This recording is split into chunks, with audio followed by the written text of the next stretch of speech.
like to say to everyone, welcome. It's and I guess that's your line too.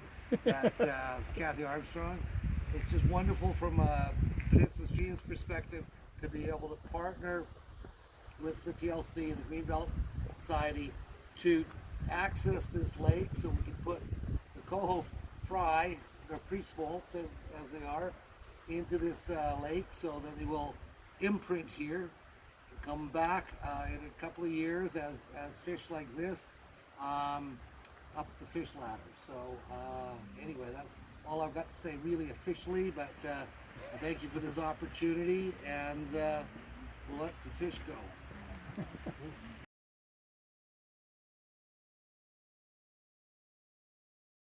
thanks because they feed us and they give their life for us. And we thank the Creator. We say Creator in the English language, but in our language as Clouds. He's the Creator, Clouds.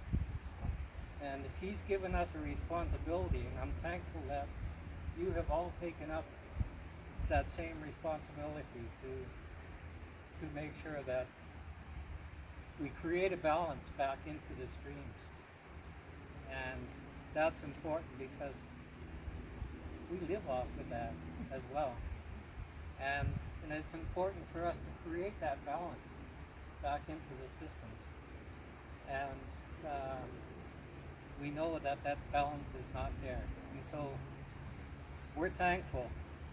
We're thankful to the Creator for this opportunity, for you having the thoughtfulness to bring back the salmon into these streams. And I thank the Creator, and I thank you all for being here in the Saanich territory. Thank you.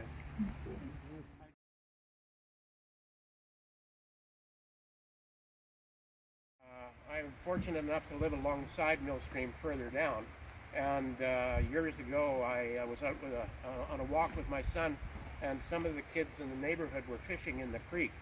Now, the creek itself has, in historical times, not had a salmon run because of a number of waterfalls or cascades in the creek itself.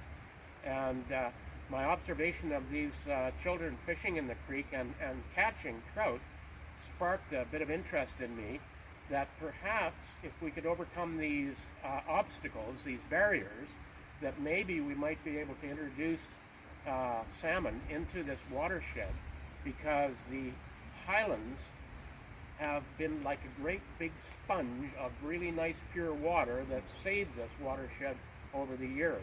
And so we did an inventory of the whole watershed. We looked at it, saw where the obstacles were, and we decided, with the approval of the regulatory agencies, that we would start to build fishways. And we did that over the years.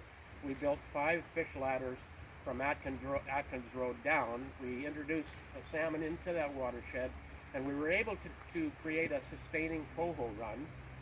Sea run cutthroats started to make their way up the river volitionally using those access points, but we couldn't get past Atkins Road. That was as far as we could get. We didn't have the resources, and I just accepted that that was going to be the end of our initiative. And then Peninsula Streams stepped up and said, you know what? If we combine our efforts, I think that there's a possibility that we could make it through that culvert.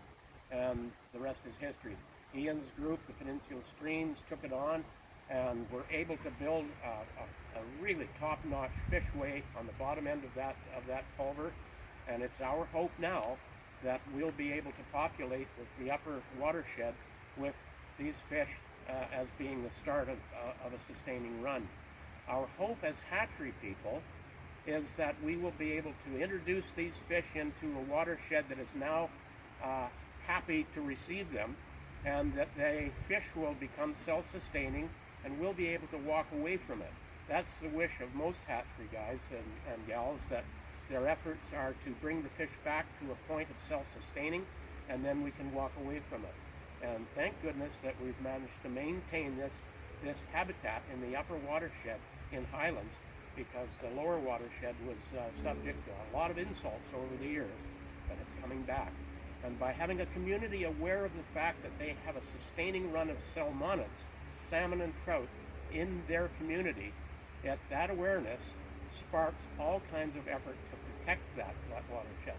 So with the help of the Saanich Nation and counsel that I've received from Carl and his family, and the help of other groups that have pitched in, we are now at the point where we're going to put fish into this upper part of the watershed in hopes that they'll say, what a lovely place, we want to come back to it. So thanks very much for coming and witnessing this portion of it, folks. We're going to start off slow. We're just going to start off with a few fish, get the wrinkles out of the daisy chain. Okay. We'll start with this one up here. I'll just put a few fish in it.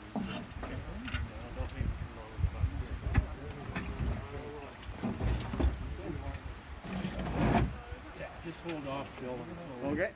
Water before they emigrate to the ocean. So some of these will come back as precocious jacks, hopefully this fall.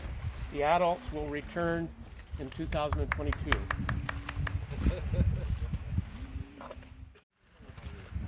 These all have individual names, I might point out, too.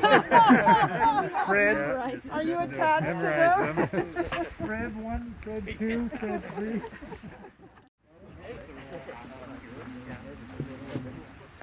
Nothing like a bad hip, you know. When you get it, just look at me and tell me I'll do it.